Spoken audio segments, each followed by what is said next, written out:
మీరు వచ్చేసారు పెద్దవాళ్ళు. భర్త వస్తే భార్య రాదు, భార్య వస్తే భర్త రాడు, ఇద్దరు వస్తే పిల్లలు రారు, పిల్లలు వస్తే ఒక్కోసారి తల్లిదండ్రులు రారు. మరి ఇది క్రైస్తవ కుటుంబమా?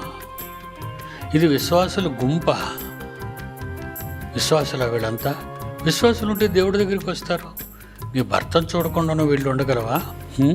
నీ పిల్లలు చూడకుండా నువ్వు వేరుగా వచ్చి ఉండగలవా? నీవు నీ పిల్లల్ని వదులుకోలేవు, నీ భర్తను వదులుకోలేవు, నీ భార్యను వదులుకోలేవు. వదలగా దేవుడినే వదులుతావు. మీరు దేవుడిని విడిచిపెడతారు. ఎందుకు అలాగైపోయారు? కొందరైతే ఒక వారం వస్తే ఒక వారం రారు. ఏదో రోగాల బారిన పడతారు. అది నిజంగా నీ శరీరాన్ని బట్టి రోగం వచ్చిందంటే అది పోతుంది. నువ్వు నమ్మటమే అంతే. దేవుని పిల్లలారా, మనం దేవుని యందు విశ్వాసము కలిగి ఉన్నామో లేదో చాలా జాగ్రత్తగా మనం చూసుకోవాలి.